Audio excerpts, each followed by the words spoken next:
नमस्कार, मैं शिवांगी चौधरी और आप देख रहे हैं वाई न्यूज। आइए नजर डालते हैं मथुरा और आसपास की कुछ खास खबरों पर। इस न्यूज बुलेटिन के प्रायोजक हैं बंसल फूड्स, कृष्णानगर, मथुरा।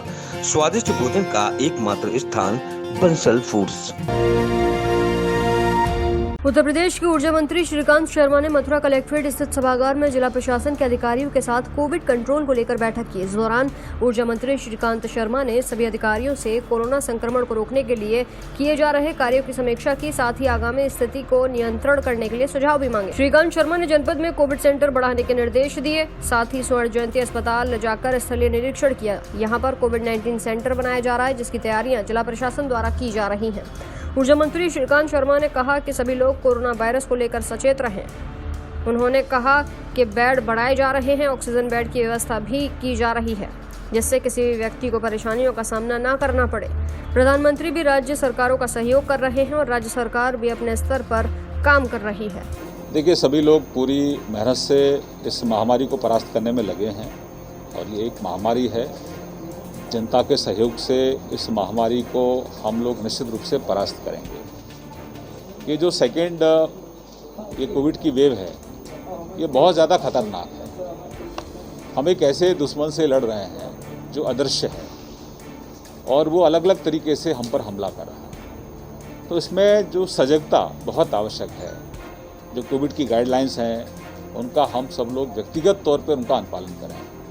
सफाई, दवाई, कड़ाई, इसका विशेष ध्यान रखें। और वैक्सीनेशन का ड्राइव पहले से ही चल रहा है। जो 45 साल से ऊपर के लोग हैं, अधिकतर लोग, सभी लोग वैक्सीन ले लें, ये लोग भी हम सुनिश्चित कर रहे हैं। 1 तारीख से बड़ा हमारा वैक्सीनेशन ड्राइव चलने वाला है, ज़्यादा से ज़्यादा लोग उसमें जुड़ें।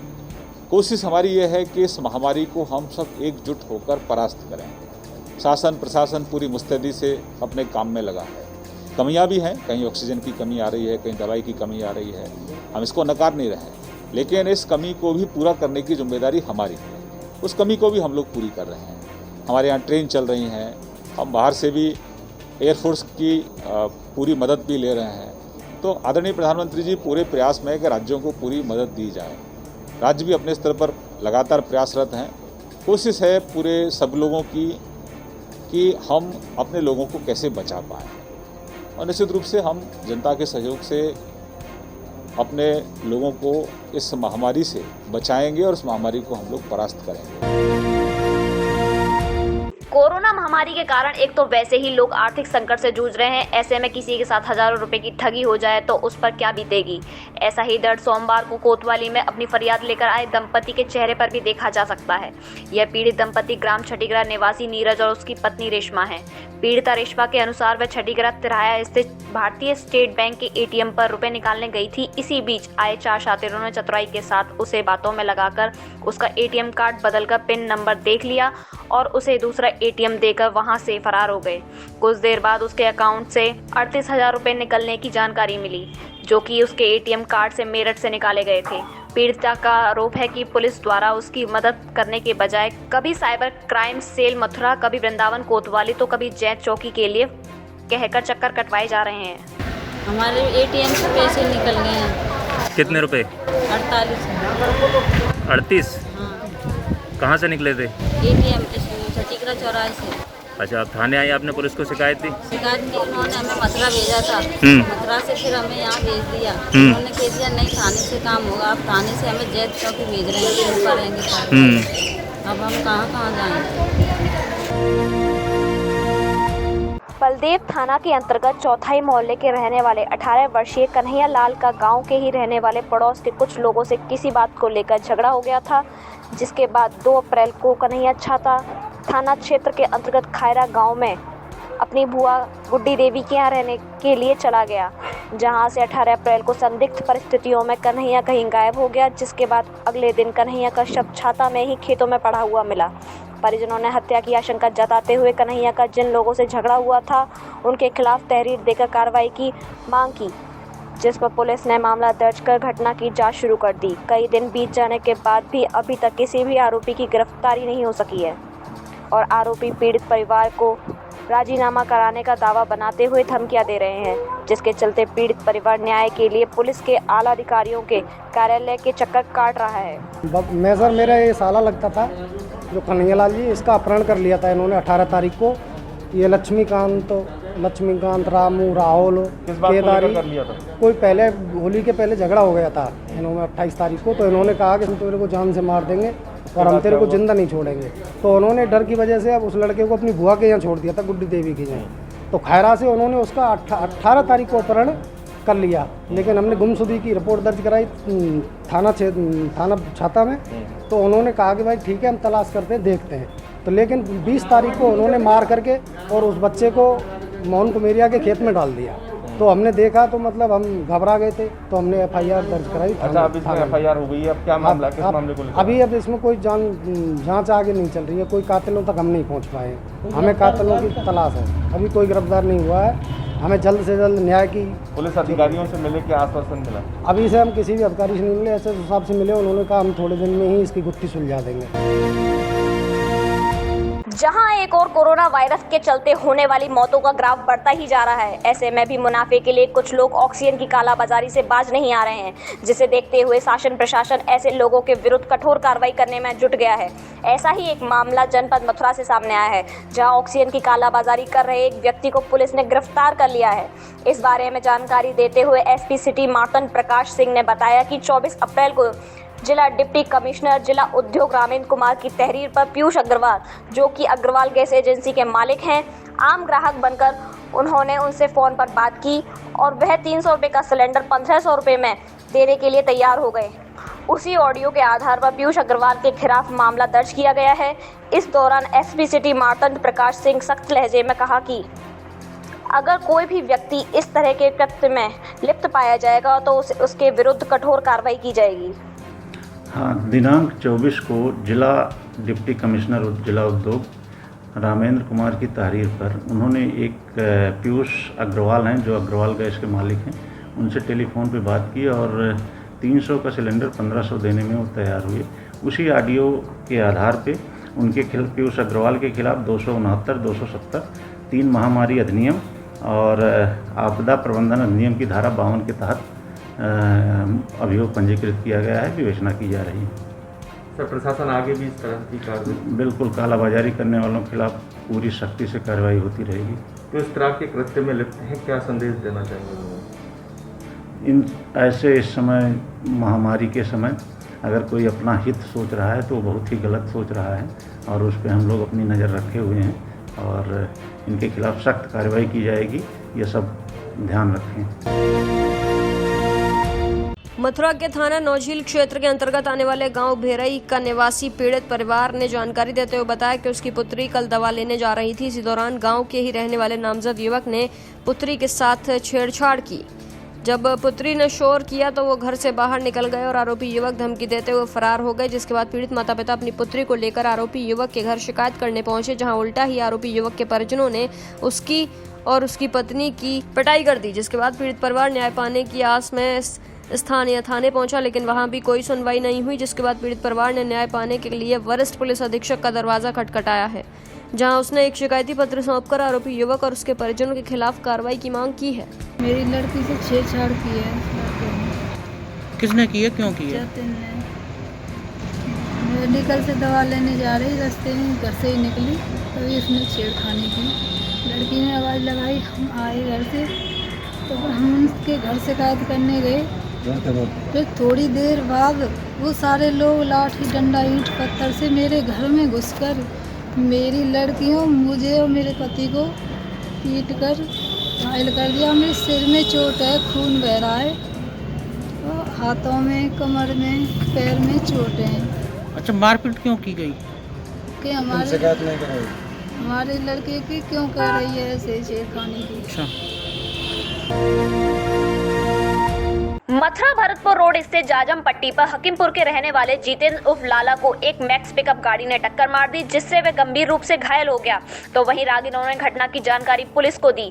पुलिस ने घटनास्थल पर पहुंचकर तत्काल घायल को मथुरा के जिला अस्पताल में भर्ती करा दिया। यहां घायल के परिजनों ने बताया कि जितेंद्र भरतपुर से अपने गाँव हकीमपुर आ रहा था कि तभी तेज गति से आती मैक्स पिकअप ने उसकी मोटरसाइकिल में टक्कर मार दी, जिससे वह गंभीर रूप से घायल हो गया। परिजनों ने बताया कि घायल की सूचना पुलिस द्वारा उनको दी गई। में ये किसी काम से गए थे, ये और इसका बड़ा भाई, और रास्ते में एक्सीडेंट हो गया और जी हाँ, ये पता नहीं है कैसे हुआ है, क्या हुआ है। और एक मैक्सी का बता रहे हैं, पुलिस उनको यहाँ लेके आई थी, लेकिन यहाँ जैसे ही देखा तो कोई स्टाफ नहीं था। दिक्कत यहाँ आ रही है, कोई इलाज नहीं है। यहाँ एक बेचारे कंपाउंडर टाइप के थे, उन्होंने बस पट्टी वट्टी करके नॉर्मल, कोई चेक नहीं किया, कुछ नहीं। उनको बोल दिया, हमसे बोला हुआ तुम प्राइवेट में कहीं भी ले जाओ, हमारे पास यहाँ कोई डॉक्टर बैठा नहीं है। ये कहाँ जा रहे थे, कहाँ के रहने वाले? ये हकीमपुर गांव पड़ता है, तो हकीमपुर गांव से हैं ये, और रिश्तेदारी से आ रहे थे वापसी ये। यहाँ रुकेंगे एक छोटे से ब्रेक के लिए।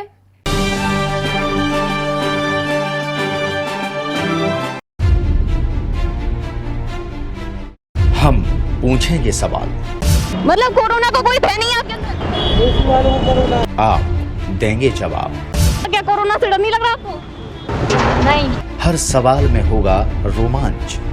तो क्या आप लोगों को डर नहीं लग रहा कोरोना से? जो होता भाई मेरा ना लगाओ मास्क। आपके जवाब भी होंगे लाजवाब। मास्क क्यों नहीं लगा रखा आपने? मास्क जेब के अंदर लगाया नहीं है। मस्ती मनोरंजन से भरपूर। आपने मास्क लगा रखा है? मास्क हो गया, कहीं ढूंढने जा रहा हूँ। देखना ना भूलें हर रविवार रात्रि 9 बजे। ब्रेक के बाद फिर आपका स्वागत है।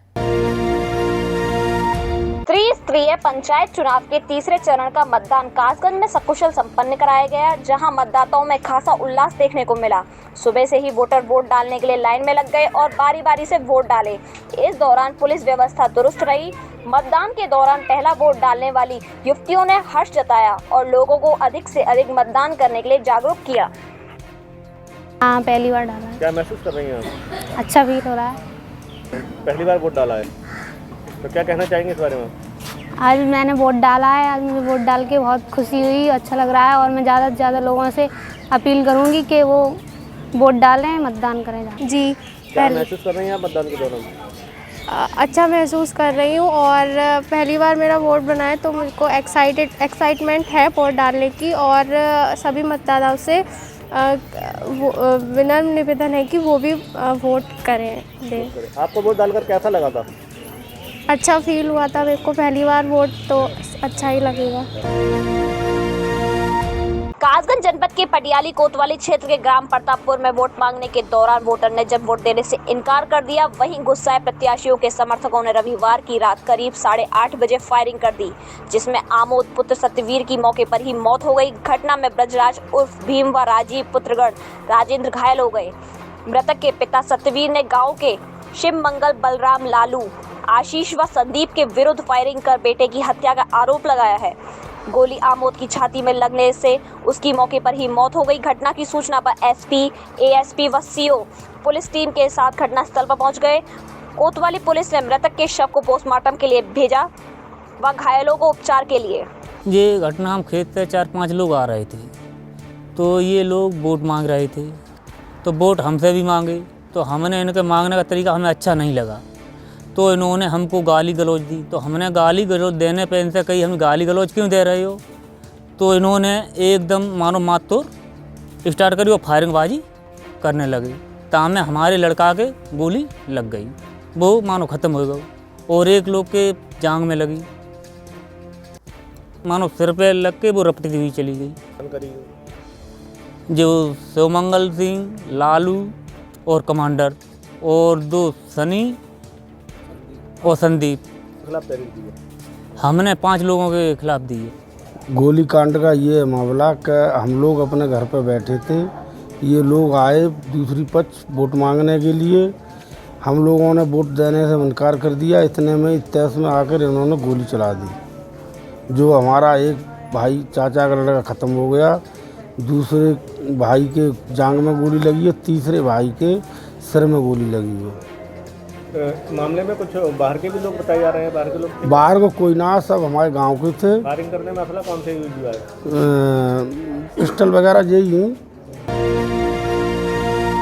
दरअसल सोमवार की सुबह लोग मॉर्निंग वॉक को निकले तो उन्हें एक शव पड़ा दिखाई दिया। यह खबर मिलते ही क्षेत्र में सनसनी फैल गई। मौके पर पहुंची पुलिस ने शव को कब्जे में लेकर शिनाख्त कराने के प्रयास किए, लेकिन उसकी शिनाख्त नहीं हुई।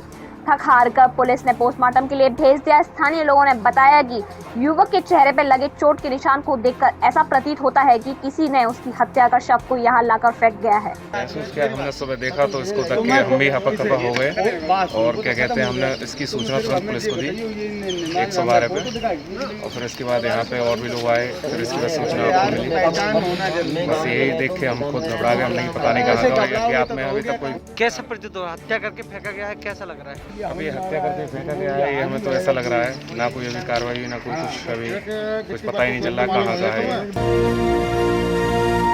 विकास खंड मारहरा के गांव फतेहपुर माफी में सैनिटाइजेशन कराया गया। कोरोना को लेकर गांव में डर का माहौल बना हुआ है। गांव फतेहपुर माफी कोरोना संक्रमण से ग्रसित है। गांव में कोरोना पॉजिटिव 27 मरीज पाए गए, जिसके चलते गांव के बाशिंदों के मन में डर बना हुआ है। स्वास्थ्य विभाग की टीम द्वारा कोरोना पॉजिटिव मरीजों को होम आइसोलेट किया गया। फिलहाल गांव में दहशत का माहौल है। स्वास्थ्य विभाग की टीम द्वारा सभी गांव के बाशिंदों को आवश्यक निर्देश दिए गए हैं। कहा गया है कि जरूरी काम से ही घर से निकलें। दिखाई दे रही ये तस्वीर बल्लभगढ़ की सब्जी मंडी की है, जहां मार्केट कमेटी ने किया मंडी खुलने के समय में परिवर्तन। मार्केट कमेटी के सेक्टर ऋषि कुमार ने बताया कि कोविड-19 जैसी महामारी को देखते हुए जिला प्रशासन ने हरियाणा सरकार के दिशा निर्देश पर अब सब्जी मंडी खुलने के समय में परिवर्तन किया है, जिसके तहत मंडी अब सुबह 5 बजे से दोपहर 11 बजे तक खुलेगी और मंडी में से केवल विक्रेता ही सब्जी खरीद पाएंगे, ताकि वे घर घर जाकर लोगों को उचित रेट पर सब्जी मुहैया करा सकें। इसके अलावा आम आदमी अब मंडी से सब्जी नहीं खरीद पाएगा, क्योंकि उन्हें उनके घर के पास ही फुटकर विक्रेता सब्जी पहुंचाएंगे, जिसके चलते अब मंडी में ना तो भीड़ लगेगी और ना ही यहाँ कोरोना वायरस जैसी महामारी फैलने की आशंका बन पाएगी। लेकिन हमारे मुख्य प्रशासक महोदय हरियाणा कृषि विपणन बोर्ड की तरफ से आदेश आए थे कि जी सब्जी मंडियों का समय आप बदल दिया जाए। कोविड महामारी को देखते हुए कुछ बचाव के सुझाव दिए गए थे उनके द्वारा।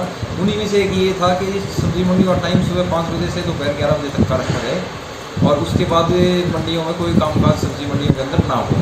इसके अलावा दूसरा ये था कि सब्जी मंडियों में रिटेल का काम बिल्कुल बंद कर दिया जाए। जो रिटेलर्स उनको सब्जी मंडी से बाहर कर दिया जाए, शहर में जाके गली गली में बेचें, ताकि पब्लिक को भी आराम मिले और वो भी इस महामारी से बचें, तो घर में ही सब्जी फूड वगैरह उपलब्ध हो जाए। इस उद्देश्य को देखते हुए दोनों चीज़ें 2 कदम उठाए गए थे। अब इसको आज थोड़ा सा हालांकि भीड़ रही है हमारी मंडी में, क्योंकि पहला दिन था, लोग जागरूक नहीं थे। हमने अखबार वगैरह में निकलवा तो दिया था, लेकिन धीरे 1-2 दिन में इस चीज़ को हम कंट्रोल करते हैं। बढ़ते कोविड को देखते हुए जिला मजिस्ट्रेट ने जिले के 3 क्षेत्रों को माइक्रो कंटेनमेंट जोन घोषित किया है। इस दौरान मेडिकल संचालक से सरकारी आदेशों पर राय ली गई, तो उनका कहना था कि हम सरकार का मान करते हैं, महामारी से बचना पहले जरूरी है, जान है तो जहान है। ये फैसला बिल्कुल सही है, बिल्कुल 100% सही है और होना चाहिए। 15 दिन के लिए लगना चाहिए, क्योंकि पब्लिक मान नहीं रही। पब्लिक ठेलियों पर जो खड़े होकर के खाना खाती है और झुंड के झुंड दिखते हैं, मार्केट में झुंड के झुंड दिखते हैं। पब्लिक जब तक नहीं मान सकती जब तक लॉकडाउन नहीं लगेगा, और ये बिल्कुल सही गवर्नमेंट का बिल्कुल सही होगा। इस एरिया में बताया गया कि बहुत सारे ऐसे एक्टिव केस हैं, उनको देखते हुए इन एरियाओं में ज़्यादा जो है सख्ती बरती जाएगी, और इस पर लगता है एक काम नहीं, बल्कि मैं तो कहूँगा कि पूरे फरीदाबाद में लगना चाहिए जिस तरह से केस आ रहे हैं, क्योंकि एक मार्केट को बंद करने से दूसरे मार्केट में लोड पड़ेगा, वहाँ भीड़ इकट्ठी होगी। वहीं ढाबा संचालक का कहना था कि लोगों को सख्ती से सरकारी आदेशों का पालन करना होगा, नहीं तो हम सब बर्बाद हो जाएंगे। बस हम सरकार से यही कहेंगे कि 2 वक्त की रोटी मिल सके, इतनी छूट दें। मार्केट तब बंदी करा दी, अब असर तो बहुत काफ़ी पड़ रहा है, हर चीज़ पर पड़ रहा है। अब घर में फैमिली वगैरह बच्चे हैं, उन्हें भी देखना है, हर चीज़ है, हमारे खर्चे भी हैं खुद के। अब वो ही यहाँ छोटा सा गुजारा कर रहे हैं, तो वो भी बंद हो गया। अब ये भी नहीं है कोई पीछे भी काम हो। खैर बड़े बड़े करके तो रह भी लेंगे, उनके तो काम धंधे हैं बड़े बड़े, हम कैसे गुजारा करें। सरकार से तो यही विनती है हमारी, कैसे जैसे भी है कुछ और टाइम देखें, ओपन करें ये दुकानें हमारी, छोटे छोटे कार्ट हैं जो भी है। बस महामारी को देखते हुए जो प्रशासन ने फैसला लिया है, कितना सही है, गलत है, क्या सोच रहे हैं, क्या करना चाहिए था? गलत ही है वैसे तो। एक टाइमिंग रखनी चाहिए थी कि उस टाइम तरफ दुकान मतलब खुल सकती है। एक टाइम होता है, 4-5 घंटे भी दे दें, उसमें भी हम अपना काम चला सकते हैं। 2 रोटी खा रहे हैं, उसमें 1 खा लेंगे, यही हो सकता है, बस और कुछ नहीं है। फरीदाबाद में बढ़ते कोरोना संक्रमण के चलते बनाए गए 3 कंटेनमेंट जोन में लॉकडाउन लगा दिया गया है, जिसका औचक निरीक्षण करने के लिए police commissioner OP Singh sector 15 market में पहुंचे। इस दौरान उन्होंने लोगों को जागरूक करने का काम किया, साथ ही दुकानों के बाहर नोटिस बोर्ड लगाकर लोगों को समझाने और हैंड सैनिटाइजर करने के साथ ही सोशल डिस्टेंसिंग का पालन कराने के लिए दुकानदारों को सख्त हिदायत दी।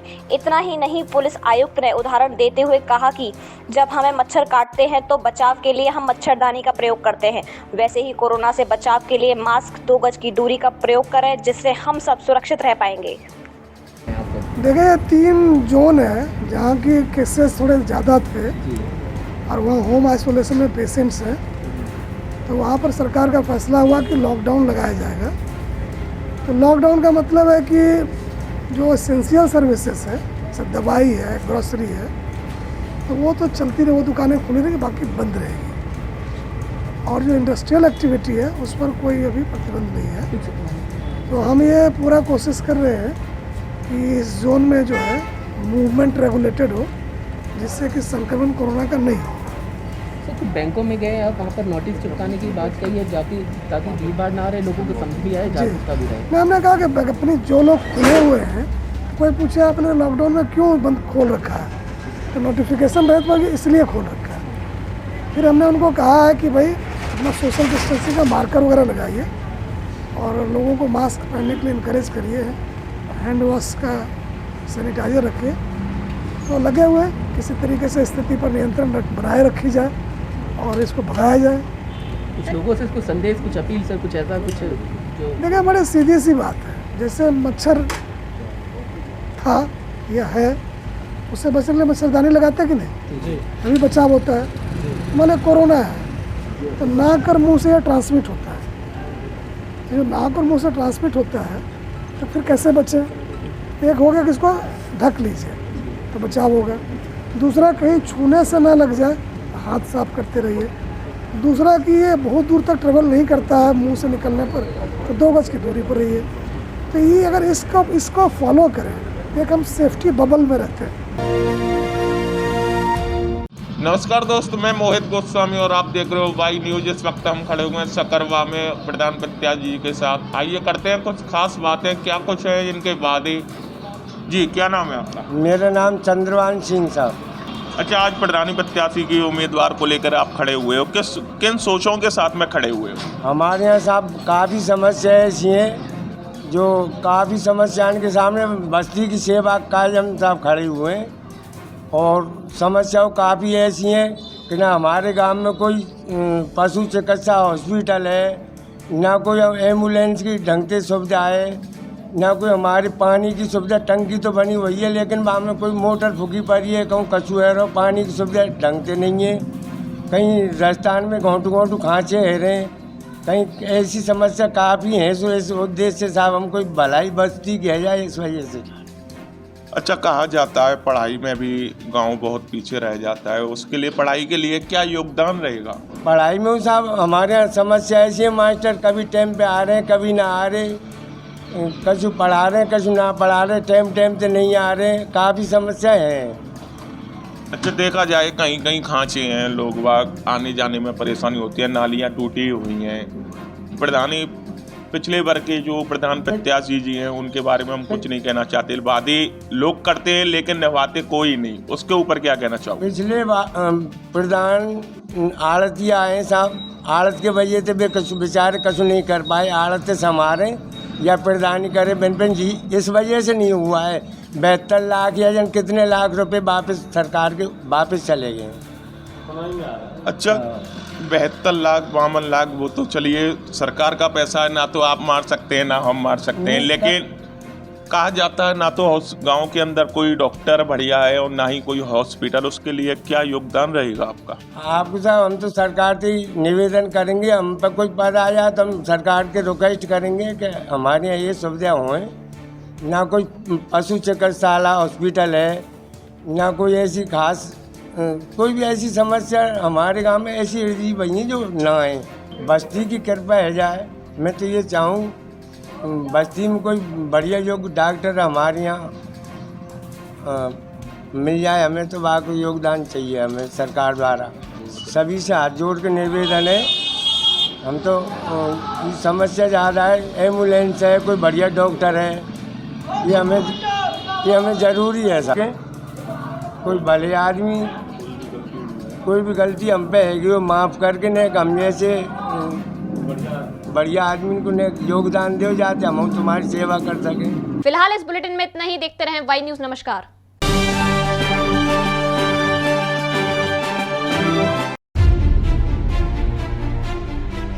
हम पूछेंगे सवाल, मतलब कोरोना का कोई भय नहीं है आपके अंदर? आप देंगे जवाब। क्या कोरोना से डर नहीं लग रहा आपको? नहीं। हर सवाल में होगा रोमांच। तो क्या आप लोगों को डर नहीं लग रहा कोरोना से?